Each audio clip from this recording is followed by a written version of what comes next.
je commence, les animaux se mettent à crier. Et au fur et à mesure que les animaux crient, au fur et à mesure, ils avancent. Les lions. Je vous assure. Toutes sortes. Waouh. Et nous ne sommes que 2 là-bas. Quand je mets la main et que j'approche l'eau, les animaux crient et ils avancent. Mais tenez-vous bien, ils ont avancé jusqu'à... Ils n'ont pas pu traverser... Le carré. Le carré. Quand j'ai fini, les animaux sont retournés en brousse. Nous sommes rentrés. Après, il a fait un autre canari. Il a attaché le canari avec un linceul. Les habits qu'on prend pour atterrir les cadavres. Il a pris, il a attaché, il a creusé un trou.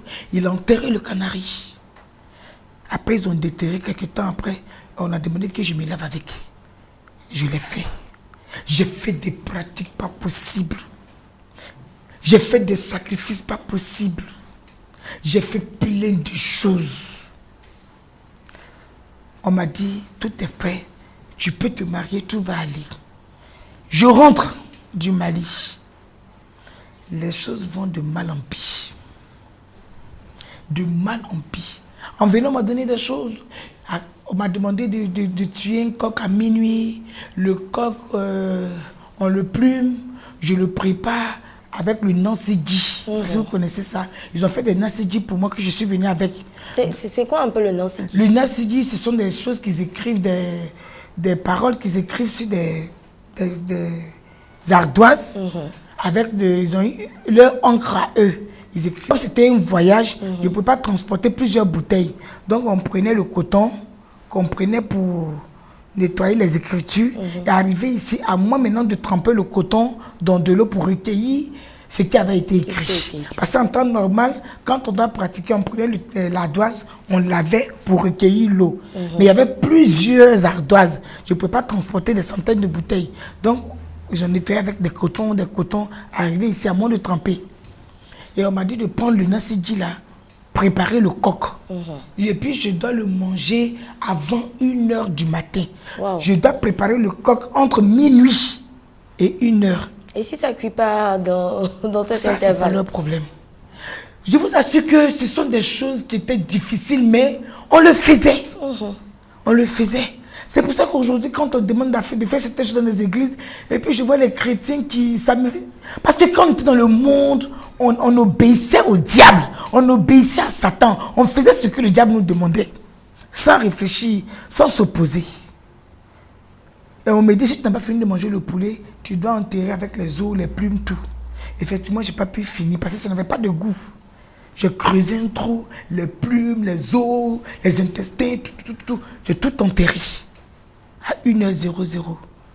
Il y avait autre que je devais utiliser le lait d'une vache. À partir de minuit, je me mettais en hauteur de la direction de l'Est.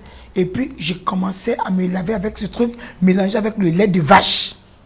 Il y en a comme entendu dans un petit canari que j'ai mis dans ma chambre. Et je vous assure que quand l'eau commence à finir, si tu ne fais pas attention, le canari explose seul. Donc, il faut toujours mettre de l'eau dedans. Il faut toujours mettre de l'eau dedans. Il y en a qu'on m'a donné le matin avant de sortir. On appelle ça ousouna. Ça produit la fumée, on se met au-dessus. Se parfume les mains, le visage avant de sortir. J'ai fait tout ça. Pour avoir le mariage. Pour avoir le mariage, pour avoir de le l'argent, succès. pour avoir le succès. Mais tout a été négatif. Je vous assure, rien n'a marché. Rien n'a marché. Et dans cette déception, c'est un jour quelqu'un que je me trouve au marché qui décide de me marier. J'ai dit au moins, avec ça au moins, quelque chose va changer. Une petite consolation venait d'arriver. Une petite consolation. On a fait un mariage grandiose, pompeux. Dès que j'ai mis pied dans la maison de ce dernier, les histoires ont commencé. Il m'a ramené en famille. Après une semaine seulement, il m'a ramené en famille. Dès qu'il m'a ramené en famille, le lendemain, il appelle pour dire « Je reviens chercher ma femme ». Je retourne. Je viens un mois après, il me ramène. Il y a quelque chose qui ne va pas. Tout à fait. Maman demande « Mais qu'est-ce qui ne va pas ?» On ne sait pas. Et on a recommencé encore les pratiques. Ma mère à Agboville, elle fait pour elle. Je suis à Abidjan, je fais pour moi. Là encore, il y a une femme encore musulmane qui est venue, une femme marabout avec son fils, que je suis allé encore rencontrer. Ils m'ont pris de l'argent, suffisamment d'argent, beaucoup de vêtements, parce qu'elle me disait, apporte des pailles de valeur, que j'ai déposées avec de l'argent. Elle a tout fait zéro. Son fils a fait, ça n'a pas marché. On m'a montré une femme qui était bonne de Kouenne, je suis allé là-bas. On a acheté un cabri, il m'a dit, ton problème est très sérieux.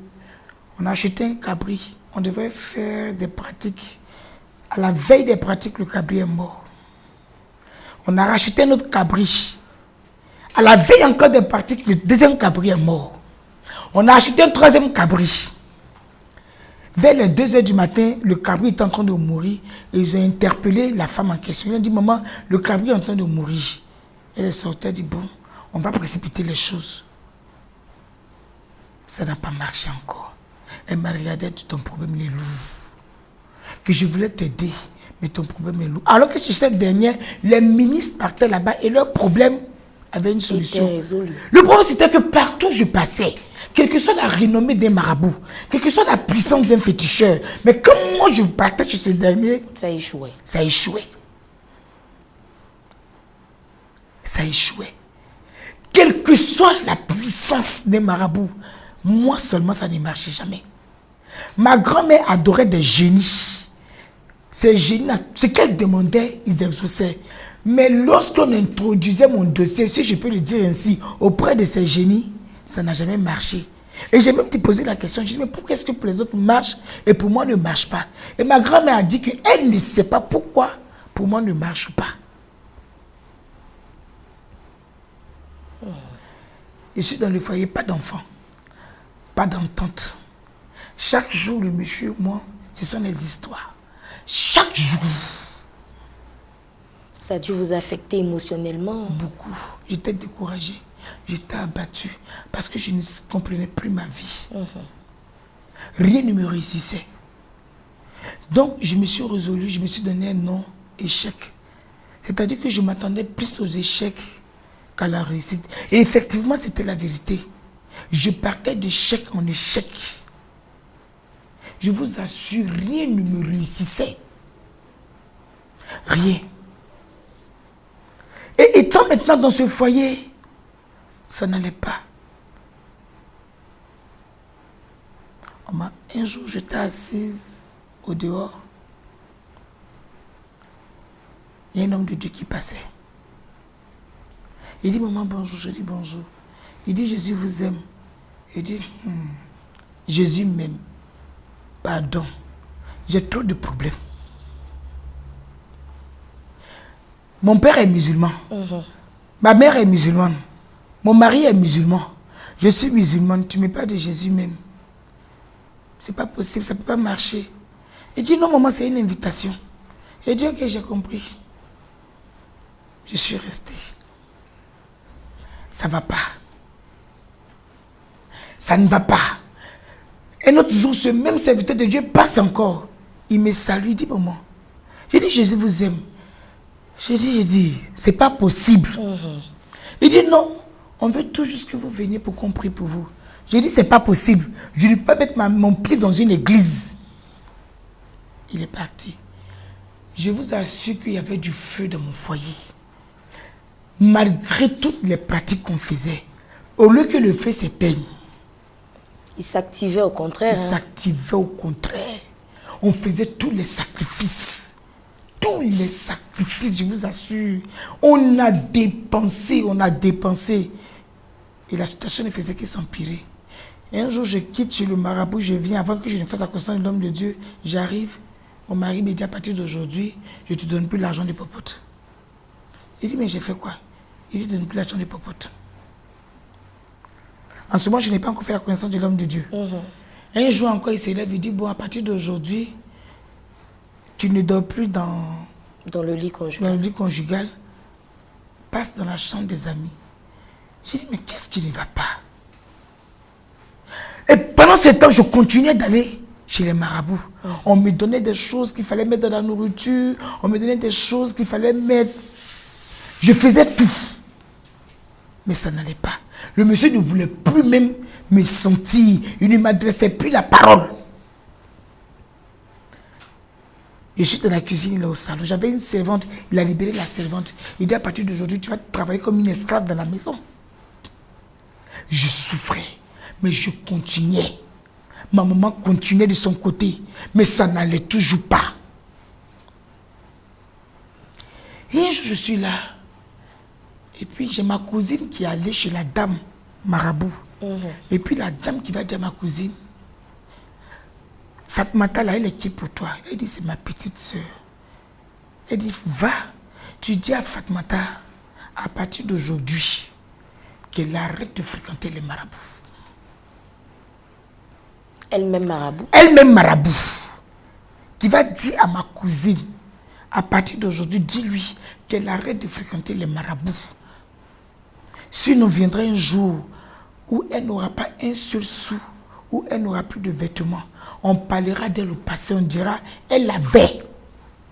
Parce qu'elle va tout perdre. J'ai pitié pour elle. J'ai pitié pour elle. C'est pour ça que je la considère comme une fille et vraiment, dis-lui d'arrêter. Je vous assure que ma cousine est venue me dire, si je peux l'appeler, c'était comme une délivrance. C'est comme si j'étais dans un sommeil et puis je venais de me réveiller. Je dis, mais attends, c'est là que je vais prendre conscience que j'avais dépensé. C'est-à-dire qu'au moment où j'ai dépensé... Une fortune considérable. Hein? Considérable, des millions. Je vous assure. Le jour où ma cousine est venue me parler, c'est ce jour-là que je vais me rendre compte que j'avais dépensé et que effectivement presque la moitié de mes habits étaient partis. Mais au moment où je donnais, c'est comme si j'étais sous hypnose. Dès qu'on me dit donne telle chose, je ne réfléchissais pas. Je ne disais pas c'est trop cher, c'est trop, comme on dit, apporte 150 000, apporte 400 000. Je ne réfléchissais pas. Hein. Je vous assure, comme on me dit, apporte un bon paille, je m'en vais jouer mon placard, je prends. Je partais comme ça. Comme quelqu'un qui était... Je partais, je prends le montant qu'on me demande, ce qu'on me demande, je m'en vais déposer. Vous étiez omnubilé. Hein? Je vous assure. C'est-à-dire que le méchant avait pris le contrôle de mon âme, de tout. Mais le jour où la dame a dit qu'on vienne faire la commission, c'est comme si je sortais d'un sommeil. J'ai dit, mais attention. C'est là que je vais me rendre compte où je mettais mon argent. Je me vais regarder, je me rends compte que je n'ai plus. Il n'y a plus rien dans la cagnotte. Il n'y a plus rien. Je regarde mes pailles ont diminué. Parce que je cherchais enfant, il n'y avait pas d'enfant dans le foyer. Je ne faisais pas d'enfant. Et quand partout je partais, on me dit apporte paille, apporte telle chose, apporte telle chose. Tout ça, je donnais. Juste pour avoir un enfant dans le foyer. Mais là aussi, ça n'a pas marché. Le mariage, ça ne va pas. Pas d'enfant, pas de paix, pas de joie. Est-il livré à vous-même? Et à Quelle cet vie. instant précis, qu'est-ce qui Et s'est là, passé? maintenant, comme je l'ai dit, j'avais rencontré un homme de Dieu. Et je suis assise maintenant, puis il y a une voix qui sort dans mes oreilles. On t'a invité, non? Il y a quelqu'un qui t'a parlé de Jésus-Christ. Il y a un combat maintenant en moi. Il y a une voix qui me dit, n'écoute pas. Il y a une voix qui me dit, qu'est-ce qui t'empêche d'aller voir? Quand je veux m'élever, je m'assois. Quand je vais décider d'aller chez ce serviteur de Dieu, c'est comme si quelque chose me disait, tu vas perdre ton temps, n'y va pas. Il y a une voix qui me disait, va essayer. Avec plusieurs voix, je luttais. Mais un jour, si je peux l'appeler ainsi, mon ex-mari, quand il est parti au travail, je me suis levé. Il y avait une force qui s'emparait de moi. Je me suis levé et je me suis rendu chez l'homme de Dieu. Et ce jour, quelque chose s'est passé. Amen. Alléluia. Amen. Ce jour, j'ai fait la connaissance d'une personne, mais pas n'importe quelle personne. Alléluia. Amen. J'ai fait la connaissance d'un monsieur qui est là pour essuyer les larmes, pour consoler les cœurs brisés. Ce monsieur-là qui est là pour donner de la joie là où il n'y en avait pas. Ce monsieur-là qui est là, qui apporte de la joie, qui apporte de la consolation, qui apporte de la restauration. Ce monsieur qui vient pour soulager, pour soigner, pour compenser, pour penser les plaies qui sont dans le cœur. Amen.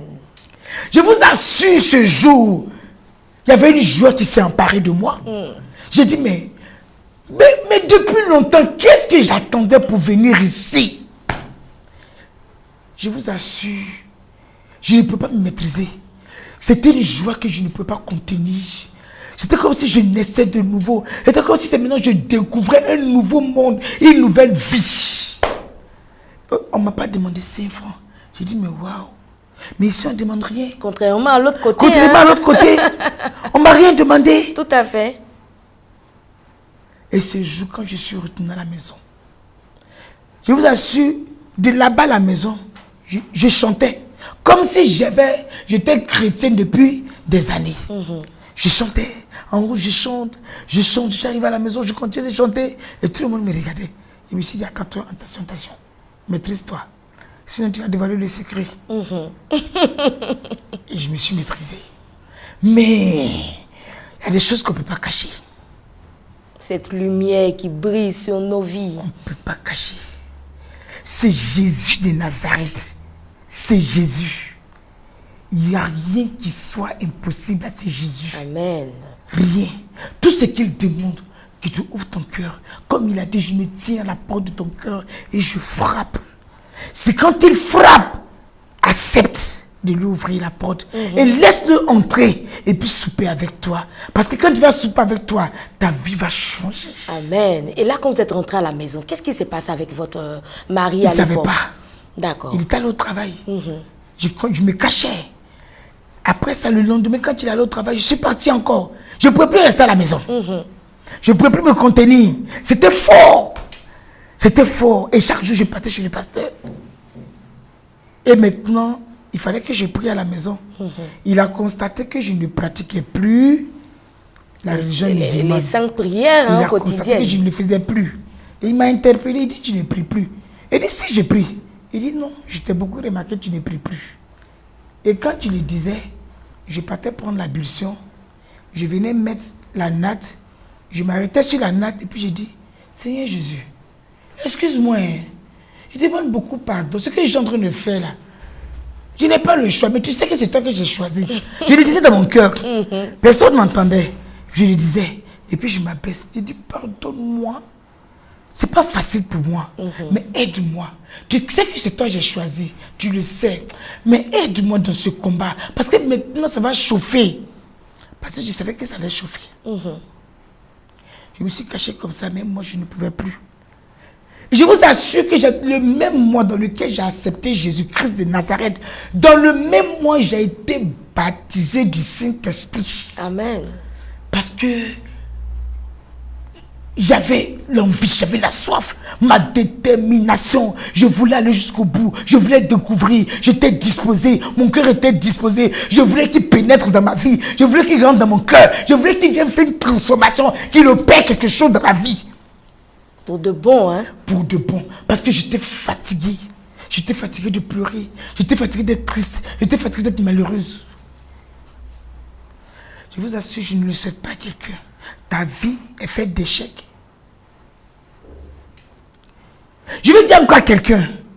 Les marabouts, les féticheurs, ce n'est pas la solution.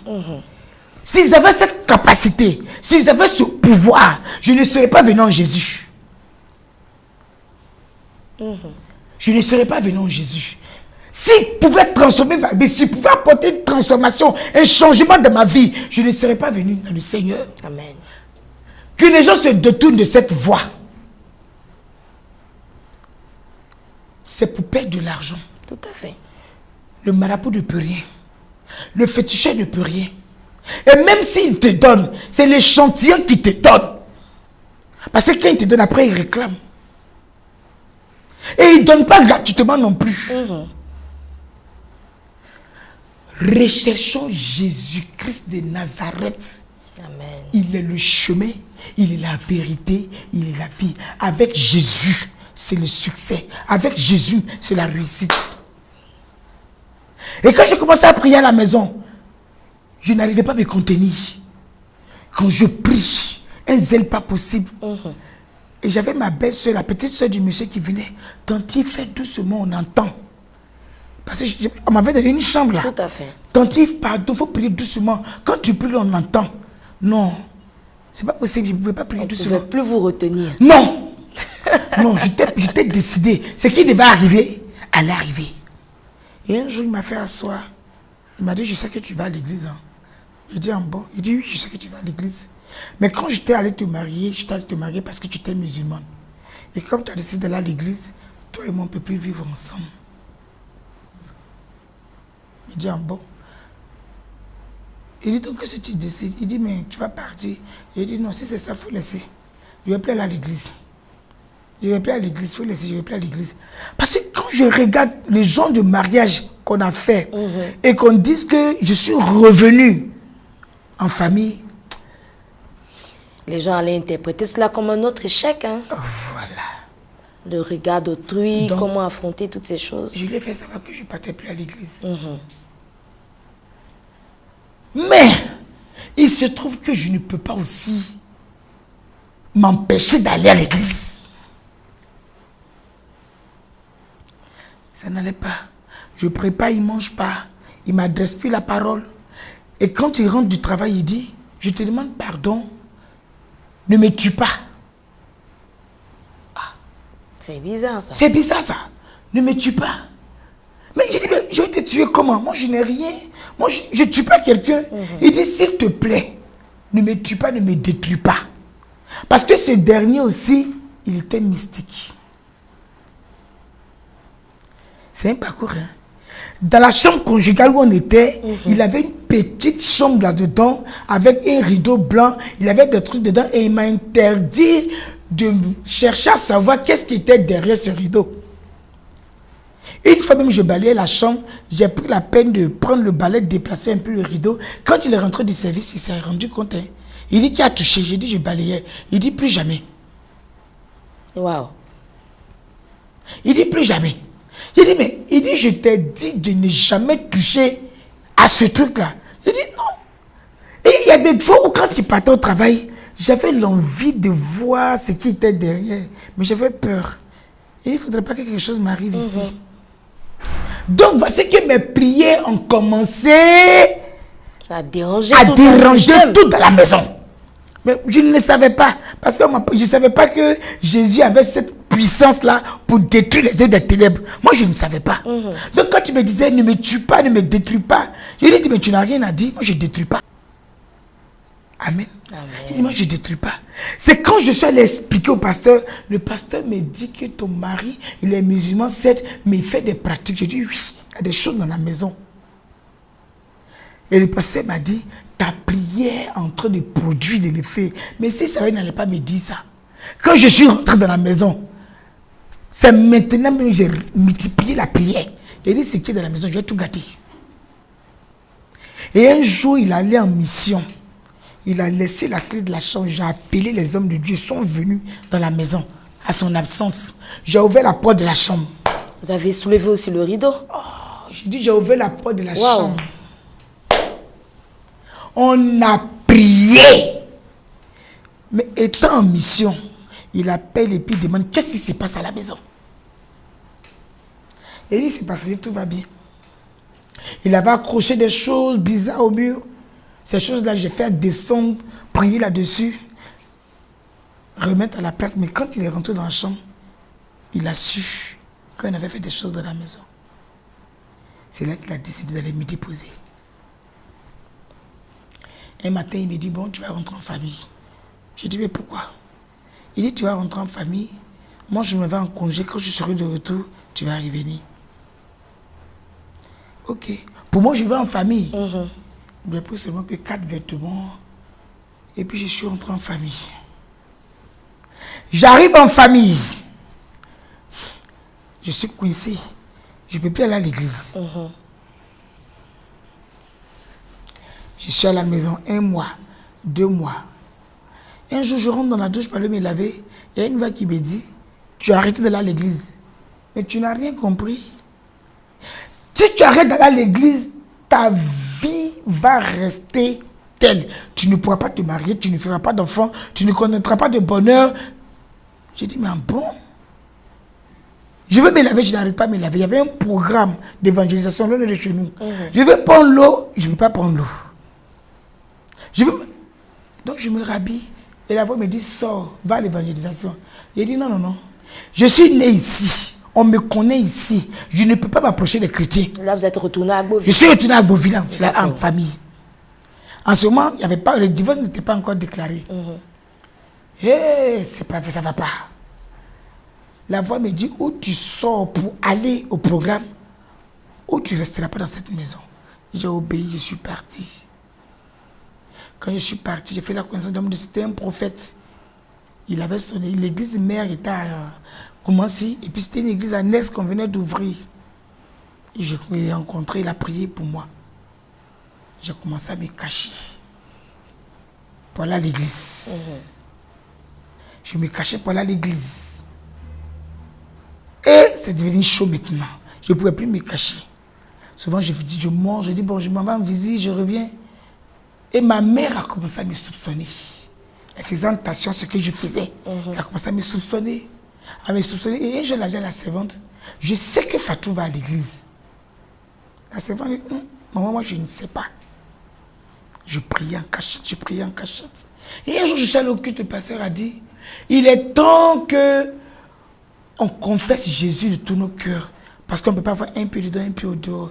J'ai dit, pasteur, j'ai décidé d'aller à l'église, mais pour le moment là, je n'ai pas de maison, je n'ai pas d'activité, j'ai personne pour m'aider. Tous ceux qui me soutiennent sont de l'autre côté. Donc vraiment, vous pouvez me demander d'officialiser mon engagement.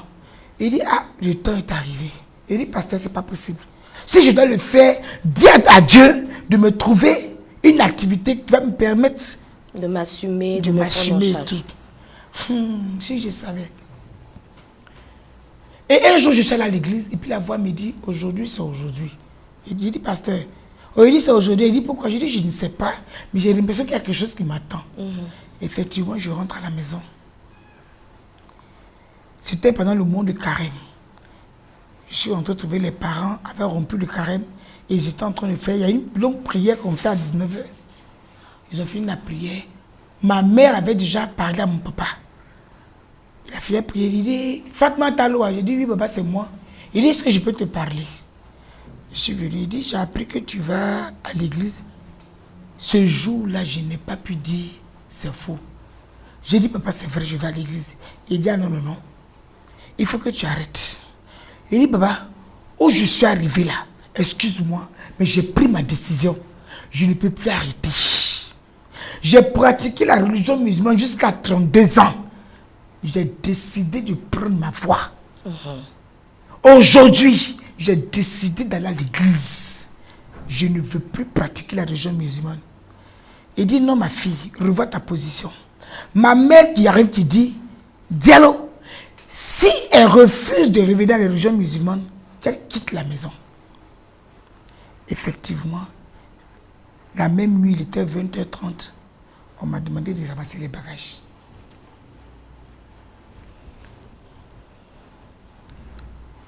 Ma grand-mère était assise là. Les gens disent à ma grand-mère, mais il faut intervenir. Ma grand-mère dit non. La petite fille, elle est très têtue. Comment tes parents sont musulmans et toi, tu vas de l'autre côté? À 20h, j'ai pris ce que je pouvais prendre. En ce moment, j'avais la force. Je vous assure que dès que je suis sorti de la maison, les réalités étaient devant moi. Où je vais partir? Les bagages sont dans la main. Je suis arrêté devant le portail. Et puis le diable me dit, tu vas aller où? Effectivement, je vais aller où? Parce que dans la maison musulmane, c'est la solidarité. Si ton père a dit non, tes oncles vont dire non. Tes tantes vont dire non. Et c'est ce qui s'est passé. J'ai commencé à couler les larmes. Puis j'ai dit, bon, pour le moment, je vais aller à l'église. Et je suis allé à l'église. L'église a été le lieu qui m'a recueilli. Le lendemain matin, je suis venu récupérer les choses. Et je suis parti. J'ai passé tout le temps à l'église. Oh, c'était une nouvelle église. L'église n'avait pas de soutien. Le pasteur même n'avait pas de soutien. Il n'y avait pas à manger.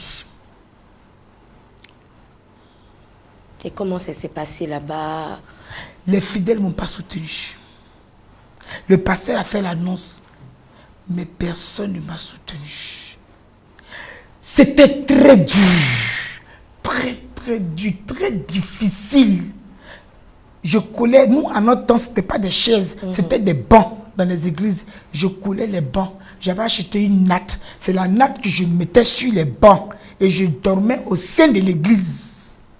Il n'y avait pas de pompe, c'était un puits. Dans ce puits, il y avait plein de microbes. Quand vous êtes arrêté, vous voyez les microbes. Quand vous puisez l'eau, il faut d'abord mettre du javel avant d'utiliser. Il n'y avait pas à manger. Si j'ai trop mangé, c'est du gari. Le dimanche matin, je trempe le gari à 7 h jusqu'à midi. C'est ce que je faisais comme nourriture. Le pasteur et moi, on achetait de la ticket. À ticket 100 francs, on mettait tête de poisson dessus. Et c'est ce qu'on mangeait. Mais je sais que dans cette situation, le Seigneur s'est pourvu. Alors, qu'est-ce qu'il a fait, on va dire, à cet instant-là pour sortir de cette situation? Oui, comme je le disais, ça n'a pas été facile. Hein. Et j'ai commencé à me promener comme une folle. Quand il fait jour, je marche dans la ville. Et il y avait des voix qui me parlaient. Retourne à la religion musulmane. Non, ne va pas. Retourne. Je me promène. Si tu me demandes où tu vas, je ne saurais te dire. Mais je me promenais.